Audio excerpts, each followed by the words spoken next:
You won't believe who's here at the end of this story, but before that, let me take you back to the morning of August 14th, when a quiet single dad named Nathan Cole woke up like any other day, unaware that by sunset, he would be bleeding out on a city sidewalk with a stranger's child in his arms, and a world forever changed. Nathan wasn't extraordinary by any outside measure. He lived in a modest apartment in the outskirts of Portland, Oregon, raised his 9-year-old daughter Lily on his own after his wife passed away during childbirth, and worked double shifts as a mechanic just to keep the lights on. Life was routine, hard, but manageable.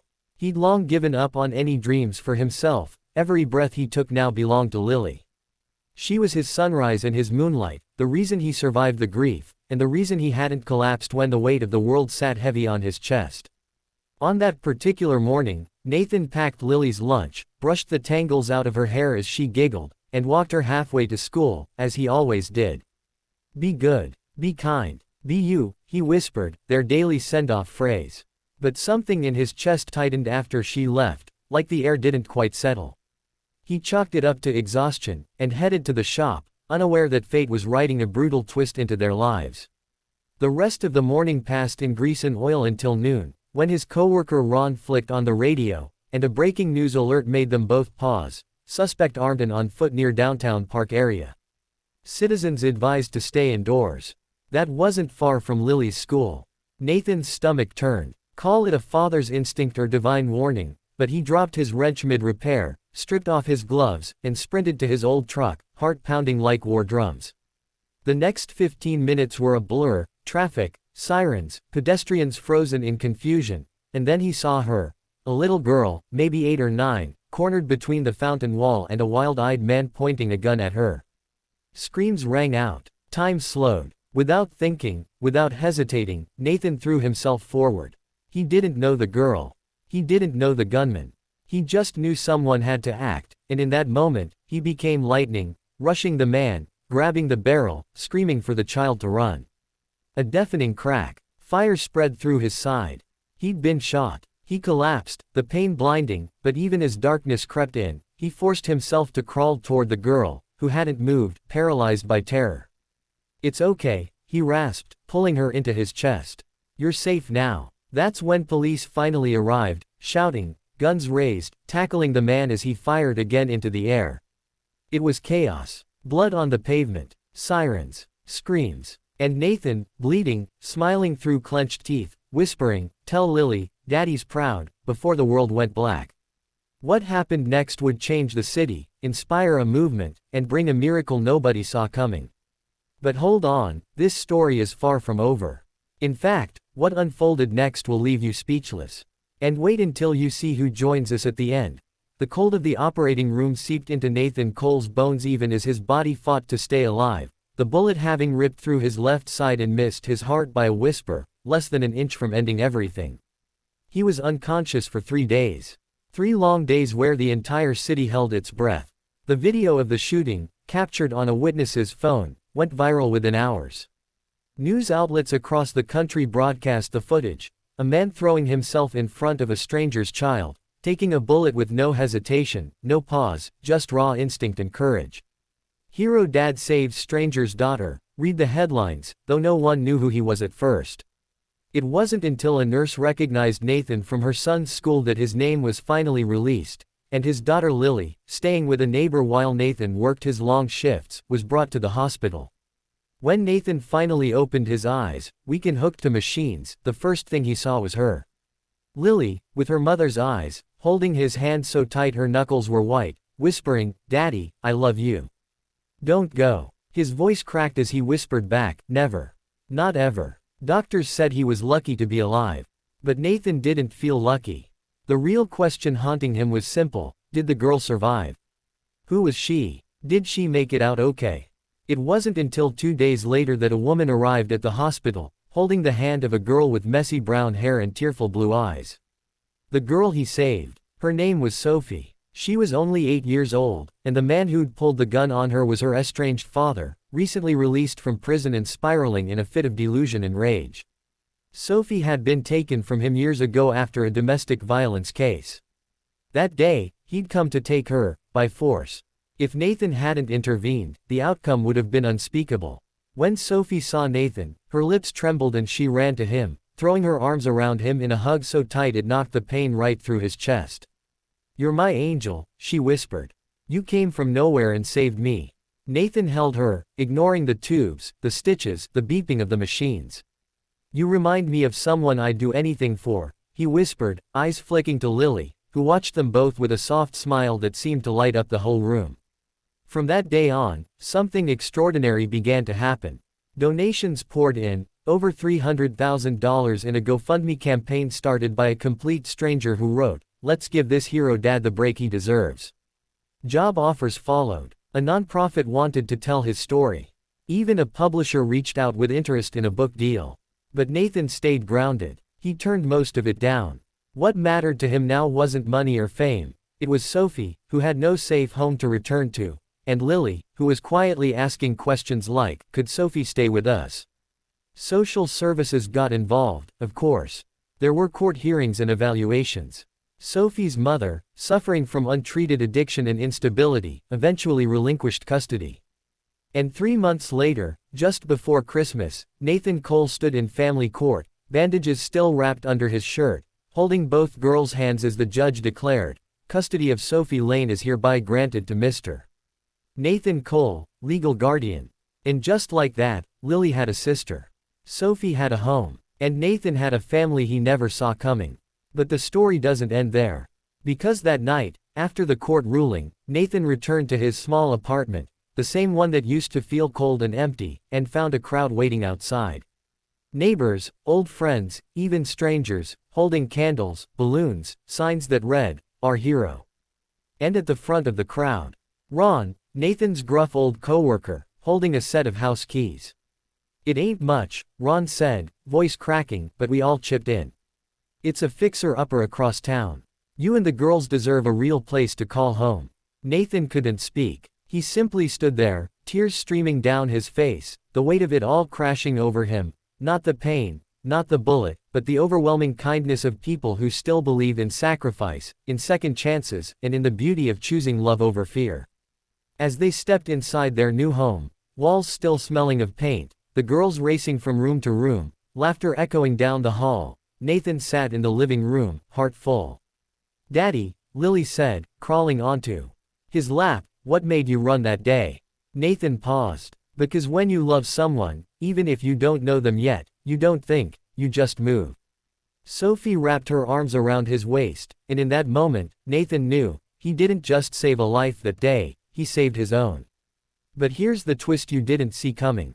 Remember how we said you'd never believe who joins us at the end?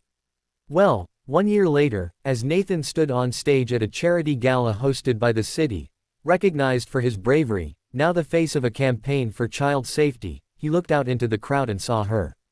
The nurse who'd helped save his life. The one who recognized him, who pulled strings to get Lily into the hospital room that day, who quietly visited every week to check in. Her name was Amanda. And that night, she walked up to him after the speech, cheeks pink, smile shy, and said, "I think we've both been saving people in our own ways. Maybe now, we can save each other." Fast forward 18 months, Nathan, Lily, Sophie, and Amanda, now a family of 4, sitting on a picnic blanket in that same city park where it all began, safe, healed, together. A photo of them from that day went viral, again, with a simple caption, "One bullet. 2 daughters. And a future no one saw coming." So, what happened next? Hope happened. And maybe, just maybe, that's the part that should leave us all speechless. They say some stories end with a rescue, others with a reunion, but Nathan Cole's story didn't end at all. It just kept opening into new beginnings that no one could have imagined. A year had passed since the day he took a bullet to save a girl he'd never met.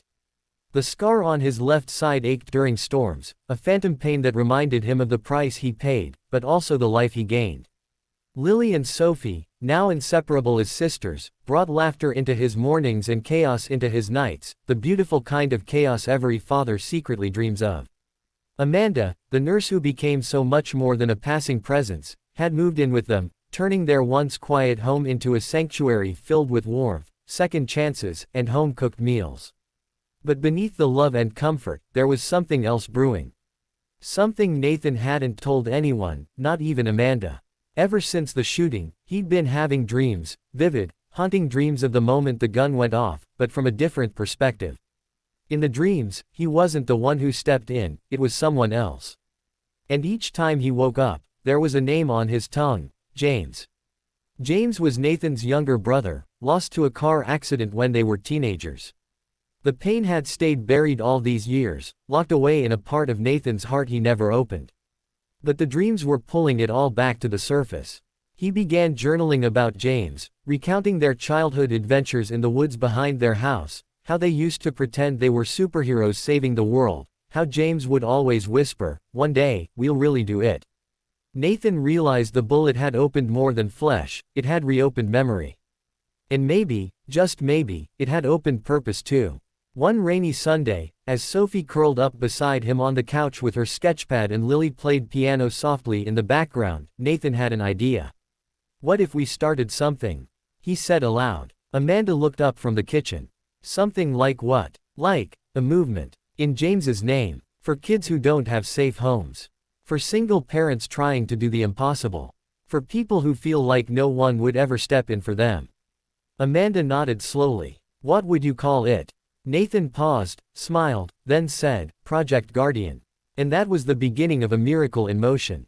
Project Guardian started small: a website with Nathan's story, a GoFundMe link, and a mission: to connect good-hearted people with children in need of safe foster placements, emergency aid, or even just support. But within 6 months, it exploded. Media attention returned. Interviews followed. Donations reached nearly $1 million. Nathan was invited to speak at schools, shelters, even TEDx events. And every time, he told the same story, not about a hero, but about what it means to love beyond blood, to act beyond fear, and to risk everything not for recognition, but for the simple belief that no child should ever stand alone in the face of danger. But then came the twist nobody saw coming, one that nearly shattered the peace Nathan had worked so hard to build. A woman showed up at one of the speaking events, quiet and pale, standing at the back of the crowd with her arms wrapped around herself. After the speech, she approached, her eyes full of something between grief and longing. "You don't know me," she said softly, "but I'm Sophie's aunt. Her biological father was my brother." Nathan froze. Amanda, standing nearby, instinctively reached for his hand. The woman continued, "I wasn't in touch with him. I'd been estranged from the family. But when I saw the video of the shooting, I recognized Sophie. I didn't come to fight for custody. I want to know if there's still a place in her life for family. A safe family." Nathan stared at her, unsure what to feel. Was this a threat to everything they'd built, or the missing piece of Sophie's story coming home? That night, he told Sophie the truth gently, watching as her small face turned serious, her hands gripping the edge of her blanket. "Do you want to meet her?" he asked. Sophie nodded slowly. "Only if she's like you. Only if she's kind." The meeting happened at a cafe, quiet and low-key. Sophie walked in, nervous, holding Nathan's hand the whole time. But after just 10 minutes, she was showing her aunt her drawings, laughing shyly, and asking questions about her real mom. It wasn't a replacement. It wasn't a disruption. It was healing. And Nathan, for the first time since everything began, realized that sometimes, saving someone means giving them space to connect with every part of their story, even the parts that hurt. The story closed another circle that day. And yet, just when it seemed life had reached a peaceful plateau, the city did something that left Nathan completely speechless. A bronze plaque was installed in the very park where he took the bullet. At the base of the fountain where he collapsed, it read, "In honor of Nathan Cole, a father, a protector, and a reminder that courage lives among us." But that wasn't all. On the plaque was a small engraved QR code. Anyone who scanned it would be taken to the Project Guardian website. One moment of sacrifice, now saving hundreds of lives in its ripple. As the sun set that evening, Nathan stood with Lily, Sophie, and Amanda in front of the plaque. Sophie reached up and touched the metal, then looked up at Nathan. "If I hadn't been in that park that day," she began. Nathan bent down and looked her in the eyes. "Then I never would have met you. And my life wouldn't be this beautiful." She smiled and hugged him fiercely, and in that moment, all the noise of the world faded away. One man, one decision, One bullet. And now, a movement. A family. A legacy. So if you ever find yourself thinking you're too small to matter, remember this: one man stepped into danger to protect a stranger's child, and in doing so, gave birth to something that would protect thousands more. Sometimes, the most powerful things start with pain. But when they're met with love, they echo forever.